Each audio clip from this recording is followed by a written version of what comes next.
All right. Welcome back, folks, to the FF Face-Off, part of the Face-Off Sports Network. Today, we are going to do fantasy football waivers for, if you can believe it, Week 11 of the NFL season. Absolutely insane how this flies by. I feel like it's such a long, arduous journey to get to the start of the season. And already, Mm. here we are, Week 11. Be that as it may, we're ready to help you win this week. If you have trade questions, if you have waiver questions, anything, we got you covered today. Fire away. And best way you can do that on the YouTube, hit the like button, hit the subscribe button, comment. We will get to you. If you send in a super chat, you cut the line. All that being said, more importantly, visit fffaceoff.com for all of your fantasy football, NFL, sports betting needs, and follow the show at fffaceoff on X. My name is Michael Hoff. You can follow me on X at the FF Realist. My partner in crime, the ever lovely, the ever handsome, the ever dapper Anthony Servino. He can be followed the real NFL guru. Anthony, how is by you, sweetheart? Doing good. Lot to talk about today. Not the greatest waiver wire week, but it's important because the fantasy playoffs are right around the corner. If you're in FFPC type of high stakes leagues, our playoffs start in week 12 or week 13. Okay. That's when you play for the division before the shootout. So it's creeping up really fast. And the few guys that are on waivers, they could prove some value moving forward. That they could. And we will get into those names. By the way, I will just mention before we get into this, there is a shorter form of waiver wires, which Anthony posts every single week. That is in our archives. You can check that out there. Also, streaming kickers and defenses. But Anthony, let's jump into this right here. Hustle Kings comes in. Frequenter of the show says, do we drop Brian Thomas Jr.?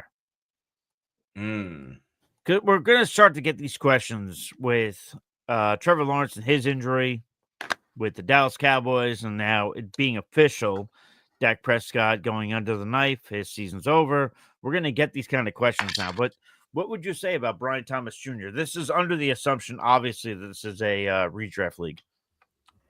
I mean, it's hard to swallow, right? Because Brian Thomas Jr. That's was really effective for most of this season. And yes, Trevor Lawrence is not there. My issue isn't Mac Jones. My issue is Brian Thomas Jr. has not had a large target share. He started cooking a little bit for a few weeks, but I think in the past few games, he's had under 5 targets. And when you're not getting volume and you have to deal with Mac Jones, that is a recipe for disaster. I don't know if I'm cutting him. I would like to trade him. I would like to bench him because we don't know if I don't know if Trevor, he's not officially ruled out for the year, but he's not somebody I'm ready to just completely cut because he is an ascending player and somebody on, a league mate will pick him up and take that chance. And again, not the greatest schedule either. So a lot of red flags, but at the same time, I can't just outright drop Brian Thomas Jr. right now. I agree. I appreciate those in the chat that caught my "that's what she said." Anthony either didn't notice it or cared to. I did. He didn't want to give me the credit for it. He didn't want to make me happy. That's fine. That's okay. Fuck him. All right. Jared, frequenter of the show, friend of the show at this point, said, "Hey guys, PPR waiver, RB Estime, who actually Anthony ended up on your waiver wire show.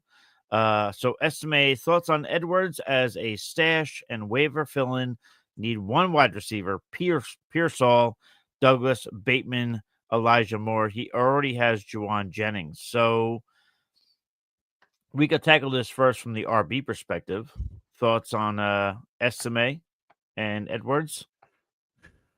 I did talk about both in the waiver video, and they're very similar because both players, they're in a crowded backfield. Now, Estime looks like he could be taking over. Where Javonte last week, 3 total touches, 7 yards, season low 16 snaps. Estime 25 snaps, led the team, 14 carries, 53 yards, tough matchup. He has not had a single target all season. He might have had one in week 1, but literally he's a no-target guy.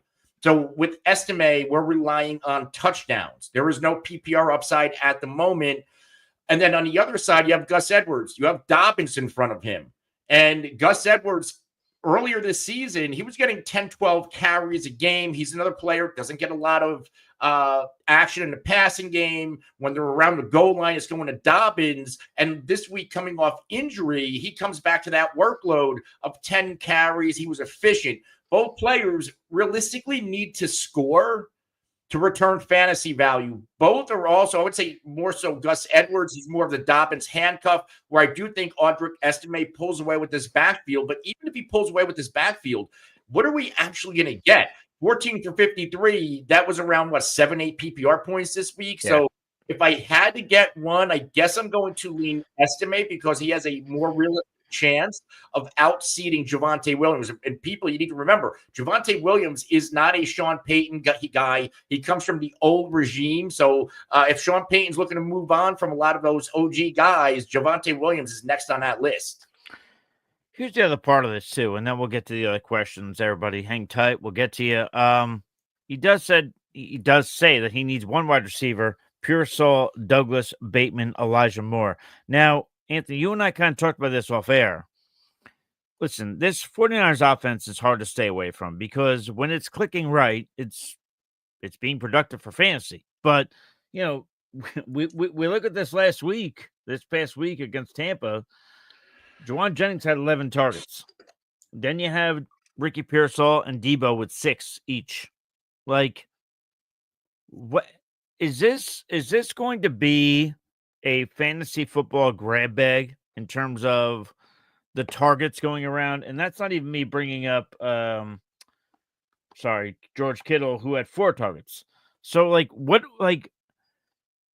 I guess what I'm asking you, man, as part of answering this, because he needs one wide receiver. You can pick one of the Niners, or you can pick Douglas Bateman or Elijah Moore. But is there a way to actually predict this wide receiver distribution, or is this just like a grab bag every week for the 49ers now? I mean, it looks like it's going to be a grab bag. Now, this is the second time we've seen Jennings go for double-digit targets. Is he going to ascend in that Brandon Ayuk role? And if that's the case, then I do see a world where he's leading the wide receiver room in targets. You mentioned, Kittle had 4 targets.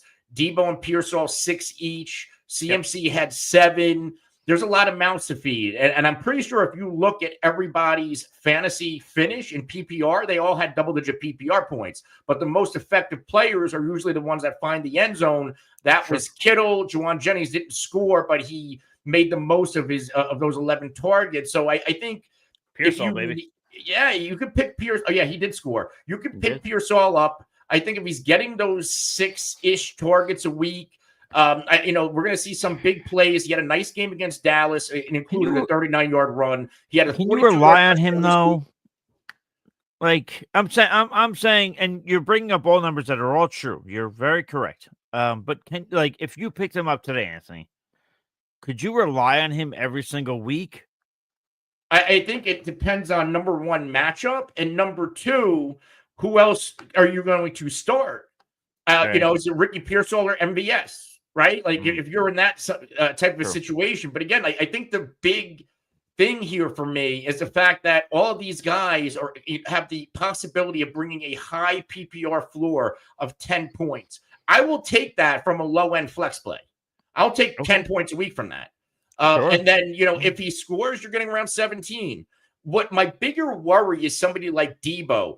Is he going to have those ceiling games anymore? I think he will. I just think that they will be few and far between. Yeah. They won't be I think we've grown accustomed to just expecting that to happen. And now see, I judged it the wrong way. I told you over the phone, and then we'll get to another question. I promise this will not be a 49 podcast. I did say to you, Pearsall playing well with Jennings out and not fucking up made Kyle Shanahan want to buy into him. So now that means Pearsall is now in the fold until he screws up. So I think that messes everything up for everybody down the whole line. That being Debo too. I mean, it'll affect Debo less than it will Jennings. And I know that sounds hollow now because Jennings had 11 targets last week. But I think on the game per game basis, I don't think Juwan Jennings is getting 11 targets a game. Do you think that? I mean, again, this is the second time. right? This isn't like the one anomaly. Like he had like what 14. Yeah, but the other time he got that was, when Debo was out. That was when like everybody was out. I get it, but I don't know. Like maybe Brock Purdy is going to, because when you're looking at the 49ers, they have so many guys healthy and on the field. Who are you going to leave open? Juwan Jennings is probably, if I'm like the defensive coordinator, I'm going to do my best to stop Kittle, Debo, and CMC, and I'm going to let Pearsall and Jennings beat me. Sure. I mean, I think that's why Ayuk thrived. So, yeah, you're probably. That's why I was always kind of like, I don't know if I'm paying Ayuk that money because I don't know how good he is. Because he never saw the elite coverage. And maybe this year, you have to dig into the numbers. If Ayuk was seeing better coverage this year and he wasn't producing, then I think that tells us who Ayuk is. So just to answer Jared's question before we go on to other ones. So would you take one of those two Niner wide receivers, Pearsall or Jennings, Douglas, Bateman, or Elijah Moore? Are you going with one of those Niner guys? If you are, which one? And if not, is it Douglas, Bateman, or Elijah Moore? Oh, he has Jennings already. Yeah, I know. I want Pearsall because if Jennings gets hurt, Pearsall enters that starter and 2 wide set role. I want my hands on this offense moving forward. Where Pop Douglas, like Bateman's actually intriguing. Because I see a world where Bateman's more intriguing now than he's been in years. I don't think they brought in Deontay Johnson to win in the regular season. I think they brought in Deontay Johnson for the playoffs. I don't see Deontay having a big role on this team, barring an injury to Zay Flowers. I did want to get to this. STL fans, Mr. Discount. Okay. Yep. Okay. Over on the Twitch. Good evening. Love the show. We love that you love the show, and we love you too in return. God Norfer for CD Lamb, pick 102 for 2025, pick 101, 108, 109, and 2026 early first. 4. Okay, so he's trading CD Lamb, pick 102 for 101, 108, 109, 2026 early first. I mean, so is it Lamb plus the 102? That's what I think it is, based on how he's wording this. Yeah. So you're getting the 101, 108, 109, and a first. So essentially 3 firsts this year, 1 first next year. I mean, how do you not do that deal? I don't know if I do. So you're basically, it's a pick swap, right? The 101 and the 102, not, in my opinion, not much of a difference. Right. And so you're essentially, it's CD Lamb for 2 late firsts and a early 2000. I don't know if I make this deal. To me, a lot of this depends on what the roster construction is. Like, are you in a position where you want to rebuild? Like, if you're in a position where you want to rebuild, then yes, you make this deal. If you're at the threshold of winning this league, but you just so happen to have CD Lamb, then no, then you don't do this deal. CD Lamb's young, even on a rebuild. He's a young receiver. Okay. He's on his first contract.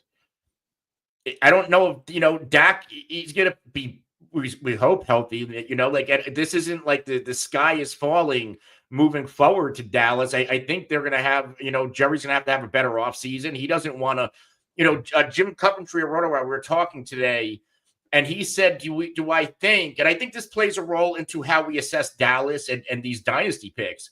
Do we think, because next week, upcoming Monday, it's Cowboys-Texans, and like nobody planned for Dallas and Dak Prescott to get hurt and for it to be bad and for all these the primetime games.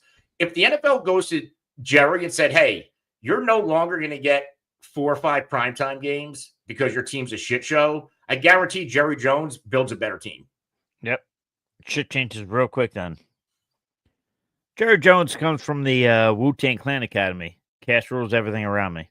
But yeah, I don't know if I do it's hard because it's the 101, 102 pick swap, and then Lamb. It's not like you're getting the 103 and 109. You're getting the 108 and 109, and there's only a handful of elite players in these fantasy drafts, and then they're all like, you got a bunch of second round picks, and then there's another teardrop, and it's a lot of 3rd and 4th round picks.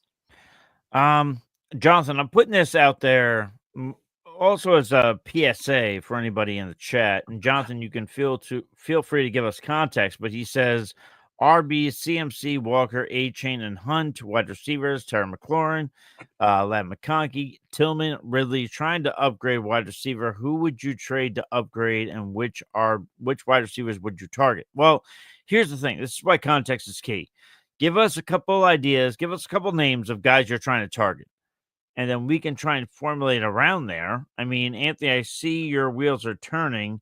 If you have something to say beyond what I'm saying, I'm just saying here, context is key. Like, I don't know how many teams are in your league, if the playoff battle, keeper league, this and that. And, some people don't want to divulge all that, but if you want the best proper answer, we need to know those things because I don't want to steer you down the wrong path. But I Anthony, definitely you think did look Steve's like a you were wide thinking. receiver.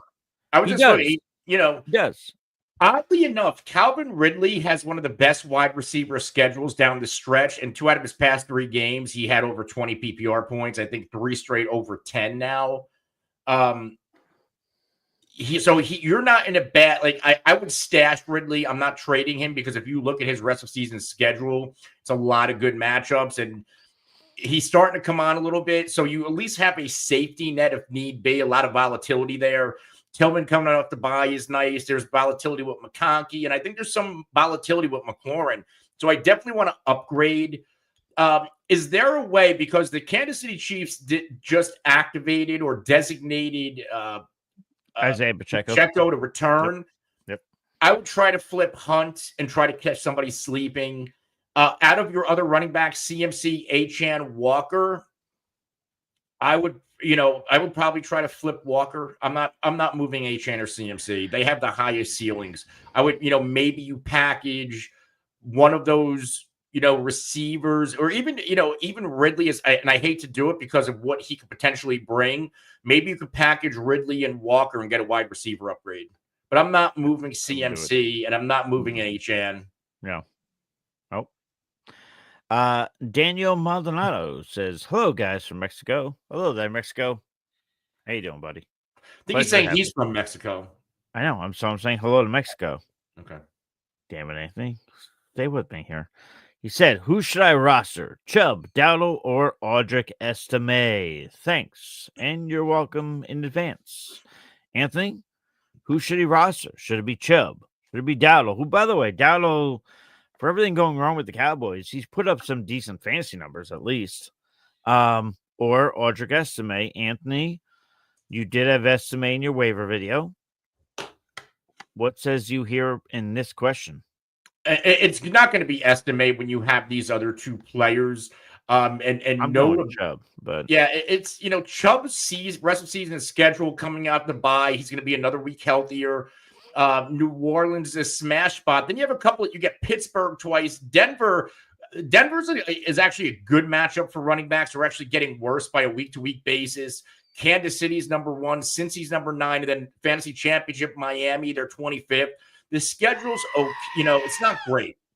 It's between him or Rico, and the only thing interesting about Rico is the fact that he's going to catch a lot of passes. Rico last week didn't do much against Philly, but that Dallas offense couldn't get out of their own way. But the 2 games prior, he had 6 targets, over 10 PPR points. He has a stronger schedule. It's just, you want to hang your hat on Rico Dowdle. I think the safer play is Nick Chubb. I just don't like, if it's Trey Lance, I think we're going to see Lance run a lot. And, is there going to be checkdowns for Rico? And if it's Cooper Rush, then maybe we get lucky and there's some checkdowns. But what we saw against Philly, Dallas will not win another game this year. I don't know if they win another game. And I don't think that's not being over. Okay. What? I got to see the schedule before you start. The 2 most winnable games is Carolina and the Giants. And Carolina is going to kick the shit out of Dallas if they play the way they beat the Giants. Carolina can run the football well. And so can the Giants. And Dallas can't stop either one. Man. They ain't win another game this year. Oh, yeah. All right. Hold on a second. Okay. Calm down. All right. So let's go. Houston. No shot? Are you asking? Yeah. No shot. Okay. Commanders. No shot? Nope. Okay, that's 2 losses. They're not going to win another game. Washington, the Giants. I don't think they can beat. I don't think they can beat Wow, anybody. come on! You can't beat the Giants. They Come barely on. beat the Giants with Dak earlier this year. That was a close game. The Giants are the Ralph Wiggum of the NFL. Okay, come on. Keep All going. right. I'll go through this because you're a pessimist. 1, 2. I will say this: I'm giving them 2 wins. I'm giving them 2 wins against the 2 teams you said. Okay, fine. All right, fine. This is fucked. My God, this is bad in Dallas. Okay, I can't even make fun of you for this. Tyler Sperry came in and said, "Would you drop Dell and Ferguson now, or start Ferguson or Knox if Kincaid is out?" Oh my God. Well, if Kincaid's out, then yes, I start Knox. No. Over what's going on in Dallas. Yeah, if you have both Bills tight ends, or you can pick up Knox, I would want the Josh Allen throwing me the football. Even though Bills tight ends haven't done much, like Kincaid hasn't lived up to expectations, and he's been getting volume, but I still rather trust that situation over what's going on in Dallas right now. Here's an interesting question. Speaking of Buffalo Bills tight ends, should I? This is coming from KJ Frederick over on the YouTube. Should I drop Taysom Hill for Dawson Knox or keep Hill to play this week? It's a full point per reception. Anthony, are we at the point where we're just going to just buy into Dawson Knox and we're just going to get rid of Taysom Hill, or like what are we doing here? I mean, the issue with Taysom Hill is the volatility. We don't know when he's going to be used. We don't know how he's going to be used. We just know. But do we know how a Buffalo Bills tight end is going to be used? You know? I mean, Knox last week, 27 snaps, and I think that's probably because, Kincaid only played 17. He got hurt. 3 targets, 2 receptions, 40 yards, 6 PPR points. And that's playing half a game. Dalton Kincaid this season, like, he's had at least 6 targets in every game since week 4. So that there is usage in that tight end position. Kincaid he's not getting the job done. He has the 20.7% target share and targeted on 28% of his routes. Like, that's big. He's not getting it done. So, like, I'll chase the volume here with Knox. Meanwhile, like, Taysom Hill was in a nice spot this week against Atlanta. He's coming off a nice game against Carolina, and he does nothing. 2 for 36 as a receiver, 4 for 14 as a runner, and he had 1 red zone rush. Right. When are we going to get, like, is it better Cleveland's going to be a little bit rough. I actually like MVS this week over the top, but coming out of the bye, the Taysom Hill tight end matchups, you got the Rams, and then the fantasy championship, you got Vegas, you got Green Bay in week 16. Couple of nice spots for Taysom Hill where he could potentially do something, but it seems like he's at his best on the goal line. Okay. Like, I think he's too scoring dependent for me. I would prefer Taysom Hill. Yeah, I get it. Yeah, but and I get everything you're saying, and I will just say, I think to me, it's just like the last ride into the sunset for Taysom Hill, for people who believe in him, because Dennis Allen's now gone, Sean Payton's now gone. I can't imagine, but I guess this world could exist where another head coach comes in who has an infatuation with Taysom Hill, that Taysom goes to Denver. Or Taysom, sure. And in which case, then we all buy back in. But I don't know. I like him over Knox this week. Now I don't mind saying it. So, the old Tony Nelson over on the YouTube says, I have a lot of wide receivers. I have CD, Puka, DK, Terry, Downs, and Tillman. My 3 for the week, I'm thinking of starting Tillman, DK, and Puka Nacua.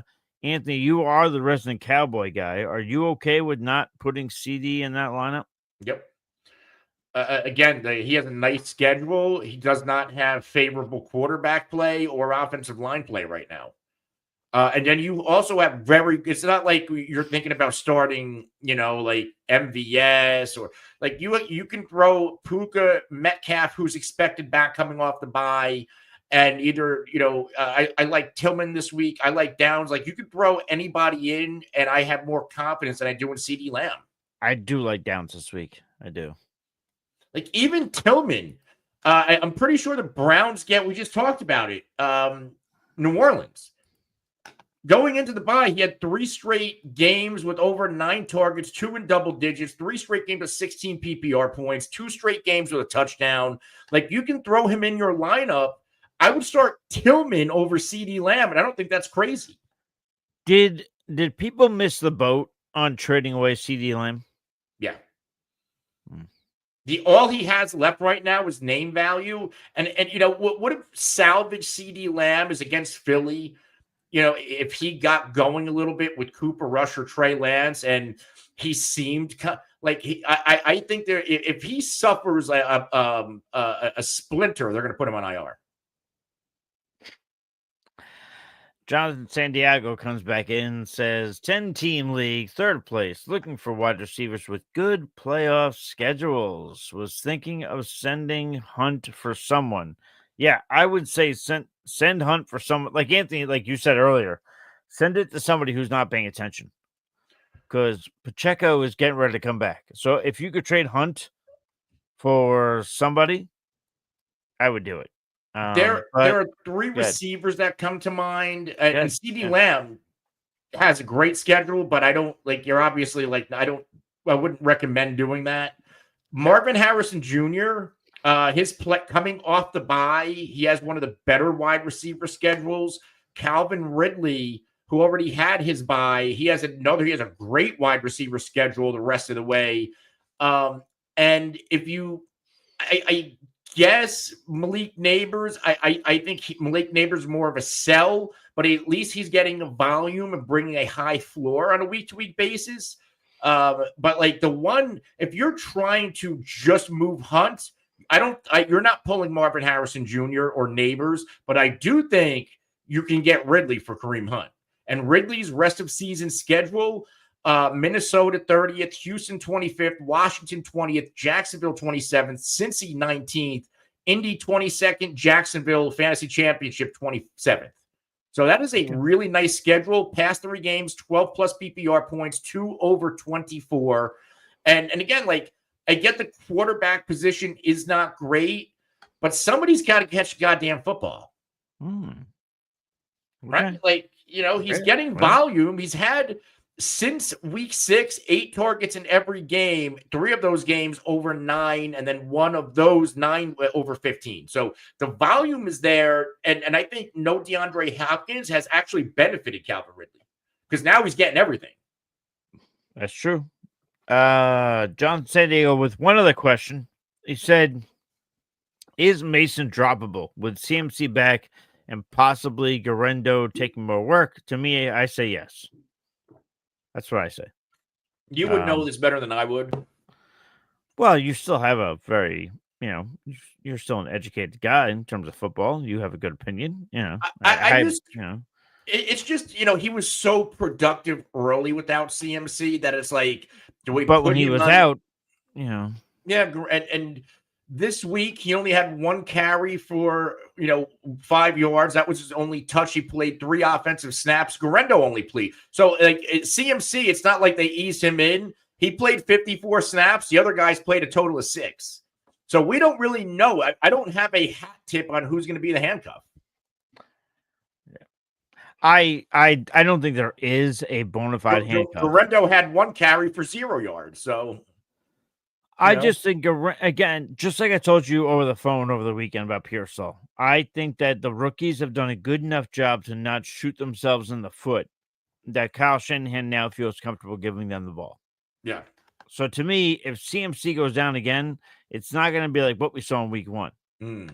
It's going to be a mixture of what Garendo gives us and what Mason gives us, and whoever screws up first will fly down the totem pole. That's how I view it. So, Debbie's here. Hey guys, PPR, Superflex, need 2 wide receivers.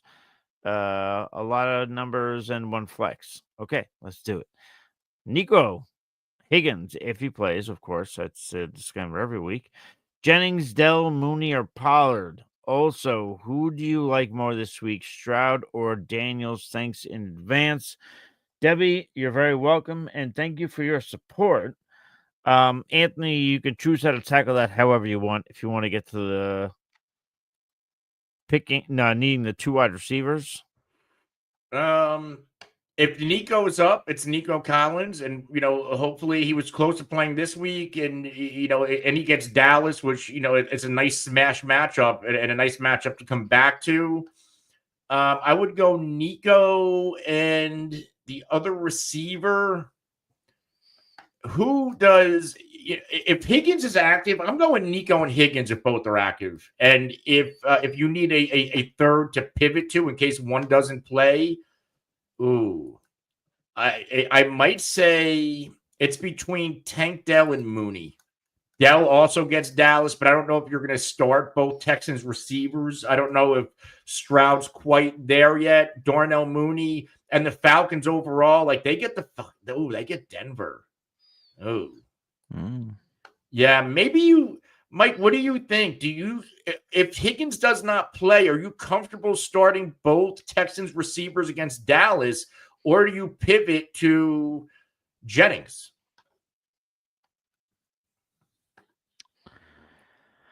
I think I only play one of the wide receivers, and then I go with Jennings the other way. I think, yeah. Oh, we do have a super chat, but yeah, if you're asking me that at this point, I think that's how I'd roll. Yeah. Oh my God, this is such a weird situation. I think we won't be able to give you an answer until we know definitively if these guys are going to play. Like it's Tuesday, we have a long week ahead of us. I get like Higgins will know. Oh no, that was last Thursday. Yeah, so you need to kind of just like re-ask this part of the question later in the week because we don't have enough injury information, and there's a lot of variables here. Well, the beauty of Debbie is we know that she'll be back. Yeah. Do have a super chat from old Jimmy B. All right. Got CMC, Kamara, Cook, Tank, Pickens, Pittman, Ladd, Marvin Harrison Jr., Bowers, Gesicki. Do I pull the trigger on Cook and Bowers for Amon-Ra St. Brown and Jackson Smith and Jigba? That's CMC, Kamara. I don't think you need to, dude. To me, this Anthony, you could feel free to either agree with me or pull me back, but I feel like this is more of like a luxury move. Like you don't need to do this move. Cook and Bowers for Amon-Ra. My issue here like, why not just keep Bowers? Who's your tight end?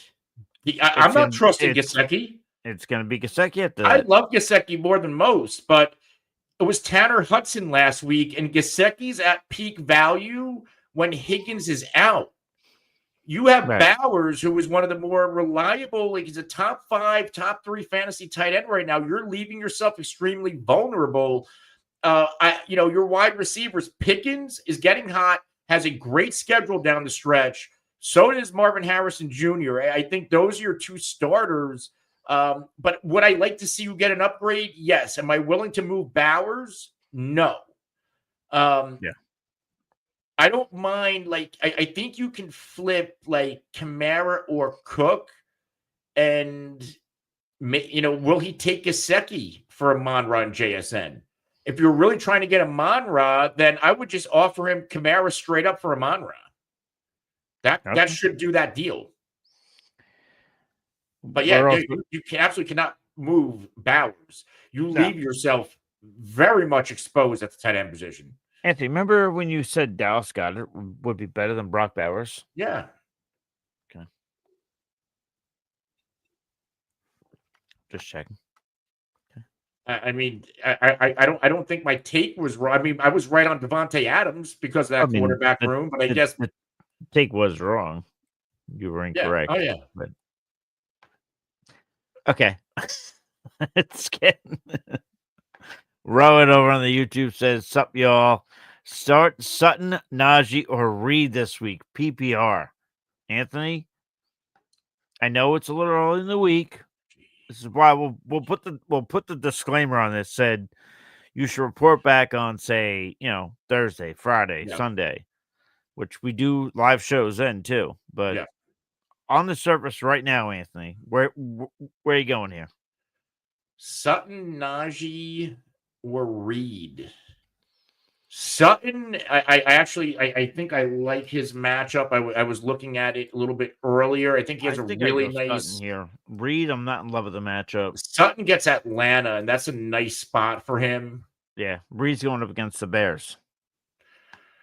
Yeah, but did the Bears defense quit on Eberflus after that Hail Mary? I know that's a little bit of a narrative going around. The Bears just fired Shane Waldron. Does that kickstart this team, this offense at least? And I don't, Jaden Reed has not done much, after starting hot. He's been under 10 PP or under 13 PPR points in 2 out of his past 3 games. Not a ton of volume there. Hasn't seen more than 6 targets only once this year. In a game, he had 8. So he's really big play dependent. And again, this matchup isn't good. It's probably Sutton. I probably lean Cortland Sutton. Who was the third option? Third option on that. Yeah, give me a second. Where am I here? Where'd you go? Where was that? Oh, here we go. Sutton, Najee, or Reed this week. I want to check the Steelers matchup, but I think I'm going to say Sutton. So Najee's dealing with an ankle. He gets Baltimore, which is a really tough matchup. They're saying he should play is a limited injury. So I'm going to go regardless. Okay, we are. All right, let's get into the next question. Was from Alicia. Let me get back to it. Hold on a second. Friend of the show, too. Let me see. Scroll up. Should I grab Herbert and play over CJ Stroud? No. No? Not against. I mean, CJ Stroud, it's been rough, but this Dallas defense, it is not in good shape. They're going to. Okay. What's benefiting CJ Stroud this week is they're going to get turnovers. They turned over Goff 5 times. What do they think? What do you think you're going to do to Trey Lance and Cooper Rush? They're going to give CJ Stroud a lot of opportunities. We're expecting to get Nico Collins back. Dallas, the third easiest quarterback matchup. I get it's been rough for CJ Stroud. This should be a CJ Stroud bounce back week. I might, I think that's a flag plant for me. The CJ Stroud, absolutely, he should be good for a good like 20 to 25 fantasy points easily. And the Chargers are going up against the Bengals on Sunday Night Football. That one will be on the road. That doesn't sway you at all. It's a good matchup too. And he has been over 21 quarterback points in 3 straight games in his own right. What saved him last week against Tennessee was a rushing touchdown and 32 rushing yards. Otherwise, if you take that away, he's 164 and a touchdown. Since he's an easy matchup, it could be a shootout. But again, do we trust CJ Stroud, Nico Collins, Tank Dell, and Joe Mixon? Or do we trust Justin Herbert? And I get Quentin Johnston's playing well, but they have more dudes in Houston. Yeah. Yep. Okay. I'll sign up on that. Juan Pena is asking a little bit. Plus, do the Chargers? I get their defense really good. They get Burrow and company, and that offense is humming. Do they just say, "Hey, we're going to give J.K. Dobbins 25 carries, keep Burrow on the sideline"? Sure. Because that is a really no matter how good that defense is, Jamar Chase is playing next level football, and so is Joe Burrow. Juan Pena asks, traded DJ Moore for Ramondre Stevenson. Still got Kenneth Walker, Kyron, and Breece Hall. My wide receivers are Justin Jefferson, Mooney, Downs, Myers, Madison, and Etienne on the bench. Do I trade Stevenson for a receiver? I don't think you need to. Receivers are Jefferson, Mooney. I don't mind a wide receiver upgrade. What's intriguing about DJ Moore is the Shane Waldron firing. Mm-hmm. Is he the problem more so than Caleb Williams? Part of me says yes. Does a new OC get in there like, all right, listen, DJ Moore is our best player. He's our best wide receiver. You need to get him the football. Sure. I don't mind, you have Kyron, Walker, Brees left over after moving Ramondre. And as good as Ramondre is, he's volatile because he can be game scripted out easily. I don't mind because, like, outside of Jefferson, you have a lot of question marks at wide receiver. Yeah. Okay. Like, I worry with Downs, and I get he played well that one game with Anthony Richardson. Like, Anthony Richardson's going to be back under center this year with the way Joe Flacco's playing. There's no way they don't turn back to Richardson if Joe Flacco keeps throwing interceptions. Like, hey, like, why are we going to keep letting the old man throw interceptions when we can let our potential future get the reps he needs and takes his bumps? Because we're not and going he can anywhere. Throw interceptions too. Right. And post a lower completion percentage. But yeah, sure. I'm at the developmental thing. It's a developmental thing for the organization. I will just say this: I'm at the point where I've supported Joe Flacco so much that I need to at least say now. I think we're at a point where I will say I think Flacco walked into bad matchups back to back here, but we're at a point here where it's like, even if we start Joe Flacco, even if we go to Anthony Richardson, the quarterbacks with the Colts are going to underperform. It's going to be a problem. I mean, and I take the same approach with the Cowboys and Trey Lance. Like, you're not going anywhere anyway. You paid a fourth for Trey Lance. Go see if he can play quarterback. Go give him reps. You're not winning, and like the Colts aren't really going anywhere. Go get Anthony Richardson reps, because if you let him start a couple more games and he does not improve a lick, you're going to be in a position to maybe go pick another quarterback and like kind of pull a Josh Rosen and get off, like don't wait too long and keep losing. Like Cardinals flipped off of Josh Rosen. Okay, we made a bad pick, and they went and got Kyler Murray. Like Dallas, you spend a fucking fourth on Trey Lance. If he can't play, cut bait. Yeah. You're lost. Quincy Jones asks, do I pick up Tillman in my 8-man league and start him over Drake London this week? He replied with PP. I assume that means PPR. It's tempting because Tillman has the matchup. He's been getting the volume. Meanwhile, Drake London and this Falcons team did not look good against New Orleans, but it was in New Orleans. And the issue with that, or not an issue, but these division games, no matter how good or bad a team is, they can be a little bit weird. And we saw New Orleans win. Drake London still got you 17.7 PPR points, 8 for 97 on 12 targets. You're looking at Denver and you're looking at Surtain.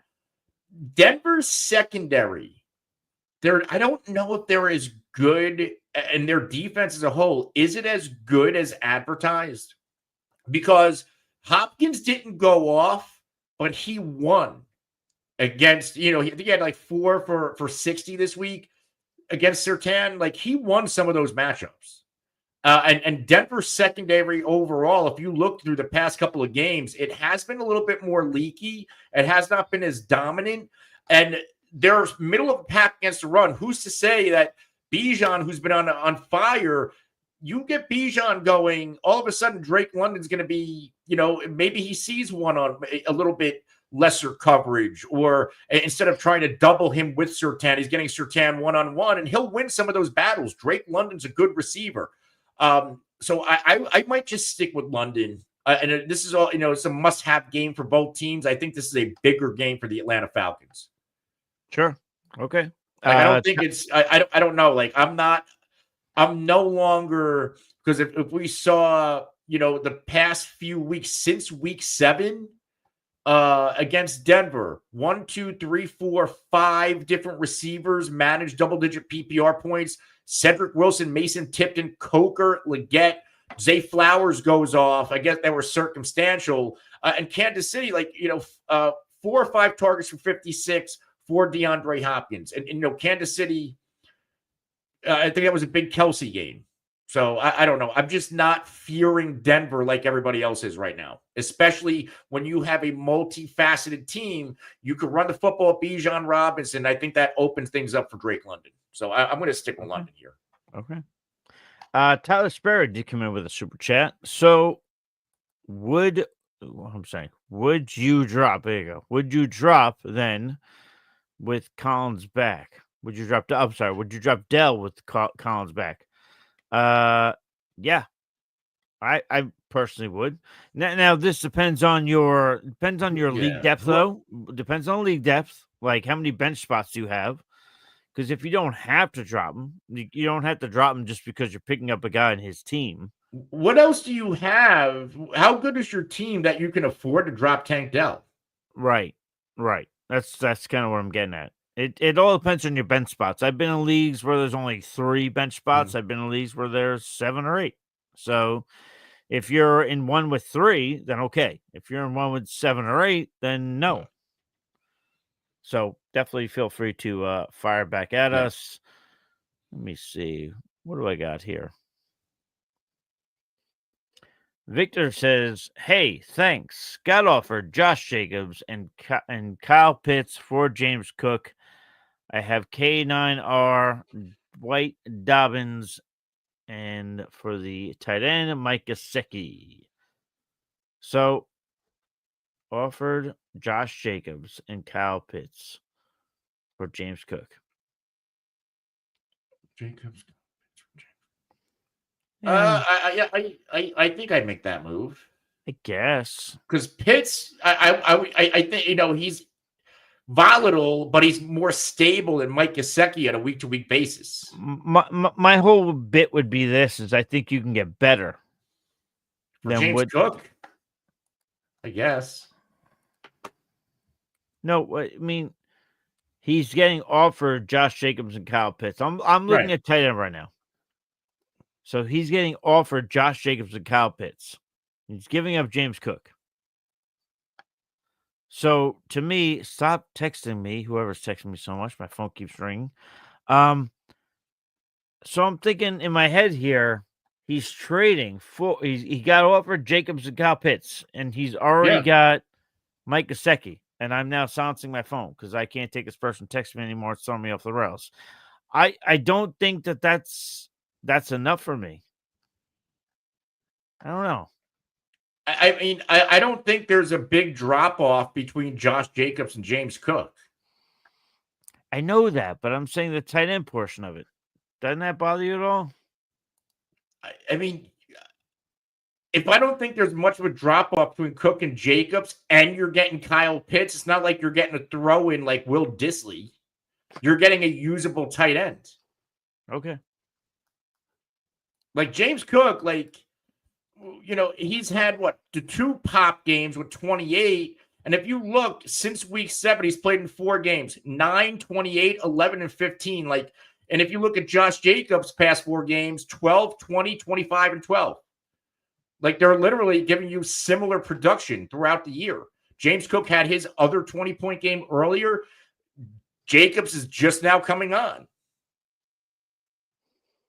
All right.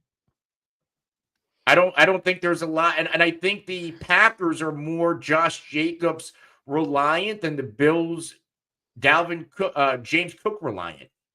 I think it's kind of sure, but I think we're splitting hairs. Yeah, but still, but I get it. Daniel Maldonado comes in. Hey guys, love the show, love it, you love it. Who should I roster? Cooper, Tillman, or Jennings? I mean, if Cooper Kupp's healthy, not Cooper Kupp, Amari Cooper. If Amari Cooper's healthy, you're playing Amari Cooper. You're playing him. You're starting him. Hey, you're having a good time with him. You're rostering him. Outside of that, I still go Cedric Tillman over Juwan Jennings. Yeah. I would go Oh, you Tillman do here as too. I well. was waiting for you Yeah. to fight me on that. No, Tillman's getting too much volume, and they have guys, right? They have Elijah Moore, they have Tillman, they have Judy, but Tillman looks like he is the possession receiver. Like he's going to be week in, week out the target leader because we've seen it 3 times in a row now. Alicia, I think she might have asked this earlier. I might have missed it, but she's coming back in. Drop BTJ for Tillman, which we just had Tillman question. So, Anthony, put your money where your mouth is. We were asked about BTJ earlier on the show, that being Brian Thomas Jr. Anthony, you were kind of online with, holding the rope, so to speak, and hanging on to Brian Thomas Jr. But now, talking about Tillman. Yeah, Where'd he go? This might be a move you make because the deal breaker here is that this week you get Detroit. It's probably going to be Mac Jones again. So as good as a matchup that is, like that's just as good as a matchup against Minnesota. And Mac Jones isn't going to be able to get going. And all we got last week at a BTJ was 2 for 12, 3 targets. He's had a 3-game stretch under 4 targets, 4-game stretch under 5. There is no volume, despite the fact that there's no Christian Kirk. Coming out of the bye, you get Houston. Maybe we get Trevor Lawrence back. After that, you have a gauntlet from week 14 to 17. Tennessee's 3rd against wide receivers. The Jets number 1, Vegas 5, Tennessee 3. What are we getting out of Brian Thomas Jr. in that current state of the team? I don't like dropping him, but I think I'd rather have Tillman down the stretch. Okay. Like Tillman doubles him up in targets every week. Yeah, that he does. This one's interesting. Luis Perez over on the YouTube. Neighbors for Cooper, Allen owner here, and it's the best offer I've gotten. Ooh, and again, I've been on the side of selling Neighbors. Yeah, he does have a great schedule. He's still getting volume. My concern with Amari Cooper is the wrist injury. Sure. When is he going to come back from that? Because are the Bills going to rush him back? If we don't, like they get the Chiefs this week, that's not a great matchup. I think Neighbors at least, again, he's given us a floor at worst. Maybe we don't get those big pop games, but he has a safe floor every week. I don't know what we're going to get out of Cooper yet. Because he had his first game with Buffalo in limited snaps, he scores. Since then, he's either played limited snaps and hasn't scored, or he hasn't played at all. So, he hasn't had a chance to build a rapport with Josh Allen. That kind of worries me, that he's been there this long, and, maybe it takes him, 2 games to really warm up. I don't know. No, that could be a thing. Yeah, that's fine. Dylan says, "Hey guys, thoughts on Chuba Hubbard? Does Jonathan Brooks ruin his fantasy value? It should be noted the Panthers are on bye this week." But Anthony, before you respond, I would say no. We saw the contract extension, and we saw what Chuba Hubbard did this weekend. Now, do I think there's a world in which Jonathan Brooks eats into what we're seeing from Chuba Hubbard on a week-to-week basis? Yes, of course, absolutely. But enough to me, there's a difference between eating into somebody's targets or touches and ruining their fantasy value. Ruining their fantasy value sounds a lot more severe than just saying, well, they're eating into his touches. So I would say no, he's not going to ruin the fantasy value, but I think there is an expectation, yes, that Brooks will command some attention in the offense. But to me, not enough for Hubbard to be, without fantasy value. And the last thing I would say before I kick it to Anthony, we have gotten so far away. And Anthony, you and I are old school enough to remember the days of when there was only one running back in the backfield. Yeah. And that was it. That was the guy. I think we've now grown accustomed to there are multiple backs in successful backfields. One running back in a backfield it's not commonplace anymore. So I think you need to remember that and accept that if you're somebody who's rostering Chuba Hubbard. But Anthony, what says you? Thoughts on Chuba Hubbard? Does Jonathan Brooks ruin his fantasy value? I don't think he ruins it. He's still a rookie coming off an injury, and this is a team that's obviously not going anywhere. Do they want to potentially re-injure this kid and set him back further? They just paid Chuba Hubbard, which tells me he's very much a part of their future anyway. This is going to be a two-headed monster. But I do think for the rest of the way, Chuba Hubbard is the running back I'd rather have. He's just been too good. He's had multiple games, and I'm counting 1, 2, 3, 4, 5, 6 games over 5 yards per carry. You want to throw the 4.8 in there. That's 7 games on that mark. Like, he's been a really exceptional rusher on a really bad offense. And the rest of season schedule in weeks 12 and 14, you get KC and Philly. They're 1 and 2 against the run. Every other matchup, Tampa twice, they're 27th, Dallas 28th, Arizona 24th. I mean, this is so even if Jonathan Brooks is getting 10 touches a game, there's going to be enough there for Chuba Hubbard to smash these good matchups. Yep. I like it. I dig it. Me having in my home league, I have Bijan and I have Chuba, and I am very happy right now. So I have Chuba and Derrick Henry in one of my FFPC teams. High five. Alicia comes on here. Thoughts on trading Breece Hall away for another running back with a better QB? Any suggestions who to try to get, and if so, who?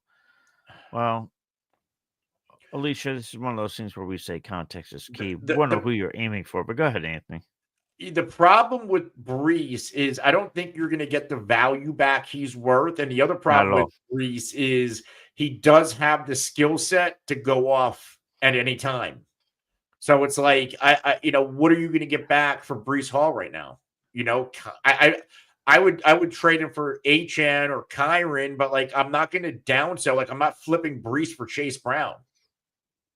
And I don't know. You're not going to get elite back for Breece with the way he's performing. And the elite are, you're not getting Barkley. You're not getting Henry. I doubt you're getting Kyron. I doubt you're getting HN. You're not getting CMC. So what's that next level of running backs? Like Chase Brown. And I love Chase Brown, but I'm not trading Breece for him. Even in underperforming Breece, I'm not willing to do that. The unfortunate part about this question is it comes at a time where we are headed into week 11, where Breece Hall is 11th in PPR among running backs. That's a bad year. That's what I'm saying. So she doesn't have good legs to stand on there with that. I think you stand pat only because you're selling on such a lower value of the dollar in terms of, trade perspective. What's wild, he's only averaging 15.9 touches per game. Like, that's insane. He needs to be getting more. Fucking enigma. Right. The New York Jets offense is the Bermuda Triangle. How does that sound? All right. Blend said, would you guys trade CMC for Jonathan Taylor, CeeDee Lamb, and Ingram? Super unsure about JT and CD with their quarterback situations. I'm sitting at 4-6 right now, and I have no clue what to do with this trade. So would you trade CMC to get Jonathan Taylor, CeeDee Lamb, and Evan Ingram?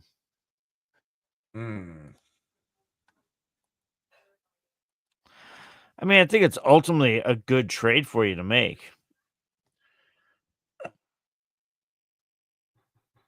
Oh God, you're rubbing your head. You don't like it, do you? No. You're getting a bunch of dudes, and you're getting Evan Ingram with Mac Jones. You're getting CeeDee Lamb with Trey Lance and Cooper Rush and Jonathan Taylor. I think for name value and draft value, great. But for rest of season value, and who's going to help you win more a fantasy championship? CMC or those 3 players? Like, I'd rather have CMC than those 3 players right now.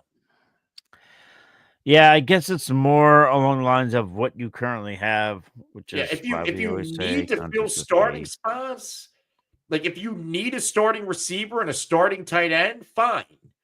But like if you don't need these upgrades, like I don't even know if what is CeeDee Lamb an upgrade over right now? He's not. You have to remember this, Blend. There are certain leagues in which people are trying to trade CeeDee Lamb, and they're not because they can't get anything for him, or they can't get anywhere near the value for which they drafted him. Right, Anthony? You would agree? Yeah, what are you going to get back? No, I'm just conferring with you. That's all I'm saying. There's a world in which people are trying to trade CD Lamb right now. I am in one league. And I can't get shit back for him. No, because the writing's on the wall. It's not good, and the it's got nothing to do with CD, and it has so much to do with Dak Prescott being out. The two most untradeable receivers right now are Brian Thomas Jr. and CD Lamb. You will get pennies to the dollar for those two players. It's factual. Yeah. And it hurts a lot more to do it with CD Lamb because you spent a lot more to get CD than you did Brian Thomas. Think about, here's how you project CD Lamb with his backups. All right. Think Tua out and Tyreek Hill. That's CD Lamb right now. Think about what you went through if you were a Tyreek Hill manager in the games this season. Tua was out. That's CD Lamb. Wait a minute. We only have 10 likes. Jesus. Is Anthony that bad, guys? Probably. Jesus. Oof. My goodness. Let me see. Has that gone up since then? I don't even know why I'm saying that like I'm from London. Have you been to London? Let me see. What do we got here? Where do you even see the Facebook or the Twitter or the YouTube likes? I see everything. We are now at 14.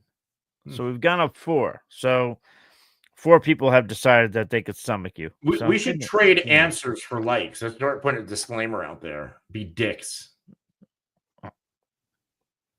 It's usually conversation happens behind the curtains, but here we are. We're doing it. Okay. I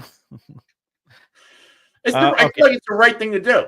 Actually, it's the right thing to do. Matthew Product came in and said, "Can the lone Facebook viewer get his question answered?" Now, Matthew, that being said, I don't think you're the lone guy, but I will definitely answer your question. If I can't find it, you know what? Let's just do this, Matthew. Send it back in, and I will keep an eye on you, and we will definitely answer it. I see the or Gus Edwards part. That fucking doesn't help me at all. Okay. You want to find the rest there? Limited bench spots in a tough spot with injuries and buys. I have Mostert. McDaniel said he got no carries yesterday due to the game plan. Need to start him or try and pick up Estime, Madison, Akers, or Spears. Who's the best option for week 11? Dizzy emoji, throw up emoji. So he's feeling super optimistic about week 11. But Anthony, I mean, you put out the waiver video, man. What do you say? Estime, Madison, Akers, or Spears? Mostert, game plan. Tyler, I do see that super chat. We'll get that in a second, buddy. Madison is actually intriguing this week in his matchup. I have to double check because I talked about Madison earlier on RotoWire. Or Edwards, he replied. Or Edwards. No Gus Edwards. Okay. He's too touchdown dependent for me. No. He gets Miami. Madison against Miami. That's actually a really nice matchup. And then Mostert gets I'm going to stick with Mostert against the Raiders. That should be a nice bounce back spot for the Dolphins offense. I would probably agree with you, but I get why he's asking. I get why the concern is there. Yeah, last night's game plan was because the DraftKings Sportsbook and all the sports books came together and said, we need unders tonight, NFL. They made the call. There's a lot of unders hit in that football game. A lot of props didn't hit. Nobody was scoring touchdowns. If anybody believes that the shit's fixed, that was the game. That was a tell. That was hit. That was all right. You got it. Both offenses capable to put up 30 points, questionable defenses, and Quincy Washington, wherever the fuck that is, scored a touchdown on a reverse. Mm-hmm. Come on. That was bullshit last night. Here we go with this now. Here we go. That was bullshit. In about 2 minutes, we're going to talk about the grassy knoll. But I will just say, Matthew, Do love the picture, man. Good catch. Get some good fish there, whenever that was from. If it was from yesterday or That's 10 that's years his ago. regular avatar. He's always Yeah. in here. I'm just saying. It's a good fucking catch, is what I'm saying, man. I'm just giving him respect. They look like giant goldfish. Oh I'm not my a fisherman, so I don't fucking know nothing about fish. No They look shit. like giant You just exposed yourself by saying they look like John Goldfish. No one thinks you've been fishing in the Arctic, getting ready. Anyway, Tyler Sperry did come in with the super chat again. So, do you drop Dell for Bateman? Whew. That's interesting. Bateman's actually having a really good season this year. I would, honestly. This, you have to remember this to me, and Anthony, you can reply with everything you want, obviously, but just a general perspective, this Texans offense is not humming the way that it was when CJ Stroud was in that rookie year. And now that's not to say that's a bad thing, because in NFL purposes, the Texans, for the most part, are doing well. So they don't need to be at that level. But in terms of fantasy, if you need it at that level, it's not there. So to me, I'd personally go Bateman. The Texans offense played much better with Nico Collins. That offense is very much Nico dependent to pass the football. So Nico Collins on the way back, though. Yeah, he's on his way back, and I think that can potentially help Tank Dell. So does that mean you would do Dell over Bateman? Yeah. Dell was, because remember, earlier this year, both Nico and Stephon Diggs were coexisting. Dell was the odd man out. Now Diggs is gone. And I think there's a world where they both can operate. Like, why can, right? AJ Brown, Devonta Smith, nobody blinks an eye about drafting both. Waddle and Tyreek Hill, nobody blinks an eye. For some reason, Nico and Tank Dell can't coexist. People are drafting 4 Packers receivers in the top 10 rounds, but all of a sudden, Dell and Nico Collins can't operate together. Nope, can't do it. I don't get Mike Singletary. Can't do it. Can't do it. Kind of alarming, but whatever. Where is it? Where is he? Oh yeah.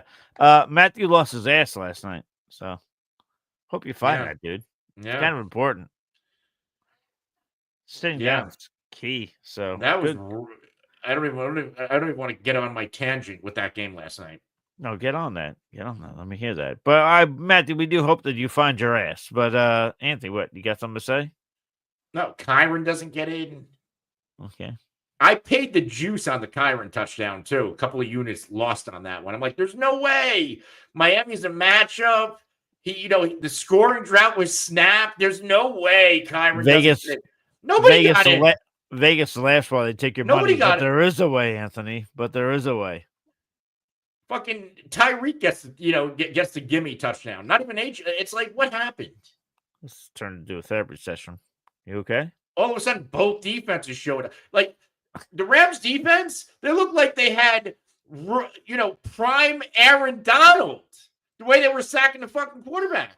Like, prime Aaron Donald. Yeah. Yeah, man. Yeah. They looked like they had Aeneas Williams back. We all watched it. Don't get me started on Aeneas Williams. Like, well, never mind. I almost said something really fucking bad on there. Looking like Zach Thomas playing linebacker. Like, Jason Taylor. No. So it says the guy says, wrecked him. Damn near killed him. Luis comes in. Luis Perez over on the YouTube says, desperate times. Flexing Jaylen Warren this week.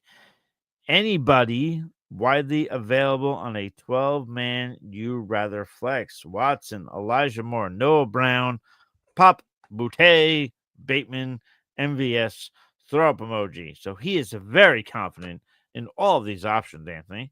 Are you going Jaylen Warren? Are you going? I'd go Bateman here. Yeah. Keep reading. He's reading, processing. And you need it for this week? Yeah, man. Luis said desperate times, God damn it. Damn it, Anthony.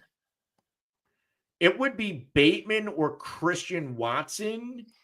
I do see a world where they try to get Christian Watson a little bit more involved to spark this passing attack in Green Bay. The matchup just isn't great against Chicago.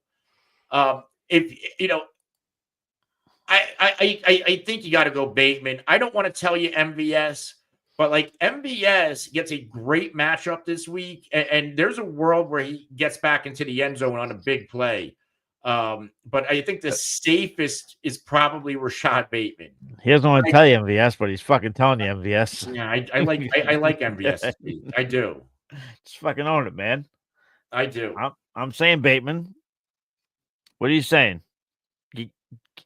Give Luis an answer, damn it. I'm going to go Bateman, but I think a sneaky option, if you're desperate, MVS against Cleveland. Cleveland's been getting wrecked by wide receivers, the second half of the year so far. Of course he's desperate. He's in our podcast at 7:07 p.m. He's real and he needs help. God damn it. That's why he's here. Pete did jump in, said Rams defense is getting a lot better with the eyes. Maybe it's getting better, but Miami, you have a lot they throw at teams with all those weapons, and they couldn't get anything going. Like, come on, I'm speechless on that game last night. I don't know. Man, Anthony's fucking tilting on last night. I didn't realize it was this bad. Holy shit, man. Yeah, if I didn't have shit going on with the family, I would have been. I don't tilt often, but that was tilted and I fucking missed it. I missed the prime opportunity for tilting. And when Anthony tilts, he tilts hard. Karen Smith comes in. Trade Jaden Daniels, Breece Hall, and Devontae Adams for Brock Purdy, Nico Collins, and Chuba Hubbard, PPR 8-man league. Well, Karen, the first thing I'd say, God bless you for your question. We appreciate the hell out of you. Next year, get into a 10-12 person league. But that being said, let's help her out here, Anthony. So she's thinking about trading Jaden Daniels, Breece Hall, and Devontae Adams to get Brock Purdy, Nico Collins, Chuba Hubbard. I'd do it. Jaden Daniels, Breece Hall, Devontae for Purdy, Nico, and Chuba. Yep, I do it. You're getting Jaden Daniels? No. Or you? She said trade Jaden Daniels. So trading away. Trade Jaden Daniels, Breece Hall, and Devontae Adams for Brock Purdy, Nico Collins, Chuba. I do it. I do the deal. Because to me, listen, Jaden Daniels from a fantasy football perspective, is he playing better than Brock Purdy? Yeah, obviously. Of course. Sure. Yeah, done. No worries. But to me, you're getting more production from Chuba Hubbard than Breece Hall. And you're going to get more production from Nico Collins than you're going to Devontae Adams. All right, you swayed me. I do the deal. Yeah, you swayed me on that. Like, you're losing on quarterback, and that's fine, but you're gaining on the other positions where you can absorb it. So, Karen, I would do that deal. Yeah, you swayed me. Okay. Appreciate that. Man, I swayed you on a 49er guy. God damn it. I should do a fucking lap around the block in the nude. Ryan Santoro says, redraft PPR. We're at an hour and 13. We'll end this show soon, but would you give up Nico and McBride for JD5, JSN, Waddle, and Ingram? I'm 4-6 with no QB. Well, that's your first fucking problem. You have no QB. But yeah, would you give up Nico and McBride for Jaden Daniels, JSN, Waddle, and Ingram? I mean, if you have no fucking QB, I feel like there's more context there that's needed. I feel like you have to have a QB. Like, might not just be one that you want. I don't like giving up Nico Collins, but you are getting a haul back. You're helping your quarterback situation out. Can we just say, can we just say this though? Can we just say Jalen Waddle is, in terms of fantasy football, he's soft like baby shit. He's just a name. He's not giving you anything. He's really not. He's not giving you anything consistently. What is Jalen Waddle to you? He's just a guy right now. No, but he's a guy with a decent name who does a penguin dance, and therefore he's they're not giving you shit. What I noticed when you look at that box score, and I think if you look at a lot of box scores this year, they're not like last year was a 4-man show. It was Mostert, Achane, and the two Waddle and Hill. That box score last night, I think 8 different guys caught a pass. Like Jonnu Smith is getting, only 4 or 5 targets last night, but he was getting 6 up to that point in 4 straight games. Like, they're spreading the football around. And Jalen Waddle right now, he cooked on that first drive. Twitter exploded. He's back. No, he's not. yeah, he's back. Ain't back. I'm sure he's back. Yeah, he's back like my fucking bank account's back. He's not back, guys. He's not back. So really, to answer this question, Ryan, no, I don't want to deal where I'm getting Waddle back. But I am curious, as you're saying, you have you no quarterback. That seems a tad dramatic, Ryan. I feel like you had to have one. I find it hard to believe we're heading into week 11 and you've been riding this whole time with no quarterback, but you're 4-6. I feel like there's more context there I'm not getting. I feel like I'm talking to one of my kids. Yeah. Yeah, but it's just fucking dramatic. Yeah, really? What's context? Well, I don't want to talk about it. Okay. Willie. I called you William. Fuck it. Let's go with it. William Snyder. I have Mayfield and Murray both on bye with a 2 QB limit. Could I sell high on Mayfield, or would I be trying to get a Jameis Winston? Now, I'll say this. Theoretically, yes, you can try and sell high on Baker Mayfield, but I would also say that I've noticed a lot of these leagues as Anthony rummages through. God knows what the fuck he is. I'm gonna call him out in a second. It's gonna happen, guys. The batteries on my mouse died. I don't have my charger, so I'm trying to see if I have batteries. Oh man, dude, we only have like 4 minutes left in the show. Who gives a shit? You're gonna have to close the show. You're gonna have to hit the end button. Oh, I give a shit all of a sudden.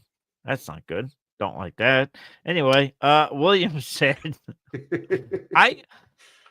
okay. So the point I was getting to, though, was I was saying, yes, you could try and sell high on Mayfield, but I will also say that if you're in a league with savvy enough guys, they might look at what's going on. They might see the position that you're in, and they're not going to want to let you sell high because they're going to see the spot that you're in. They're going to put your balls to the fire. They're going to make you sell for pennies on a dollar.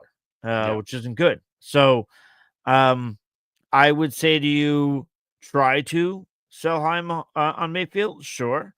But if you get those kind of vibes where people are just trying to, pull your pants down, then screw it. And then try and go get Jameis Winston.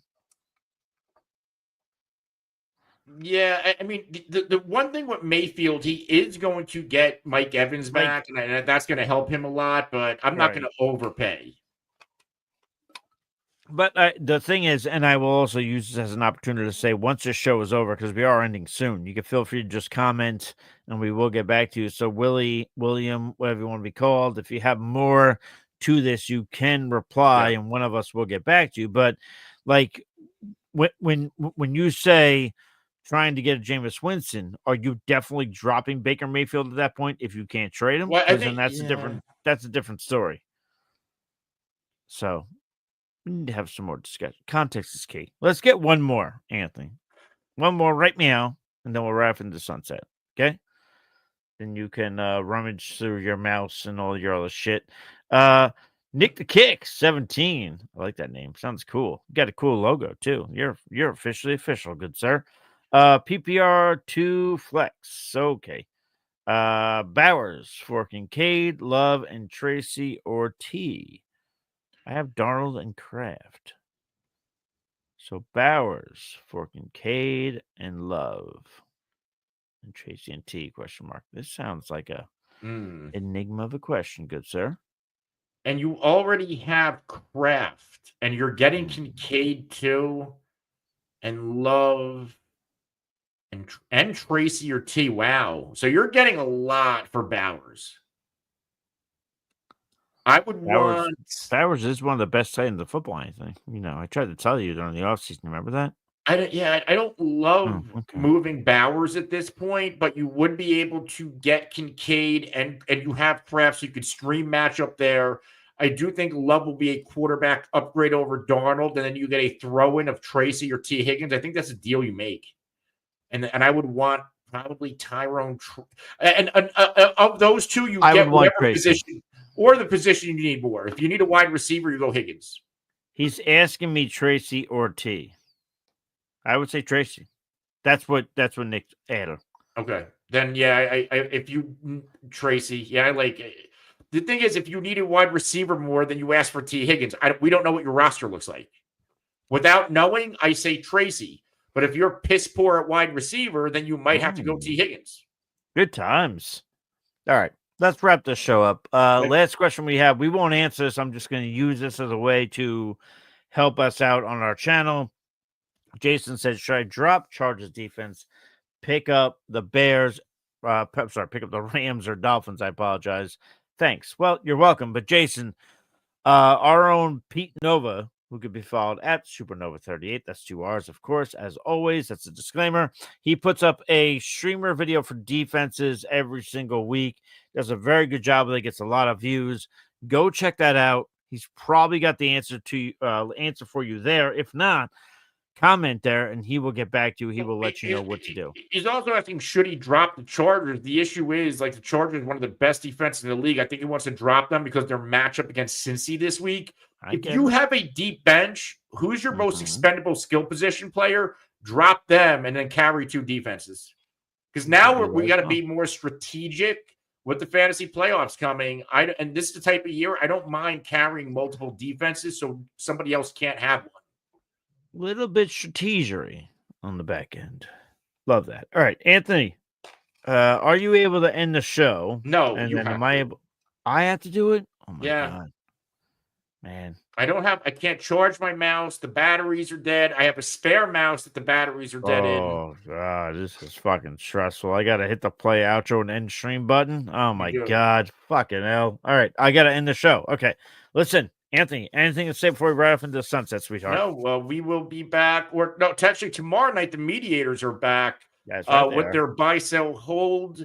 Great fucking guys, live stream. So jump on there live with them. We have Pete's rankings videos coming out tomorrow, start sit videos coming out tomorrow. And I know Mike's start sit videos are coming out Thursday. And then obviously Thursday, Friday, Sunday morning, we are live to talk about week 11.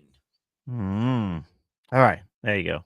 I'm very stressed by hitting this one button that I've hit a couple times before, but I'm just making it a big thing because it's stressing out Anthony.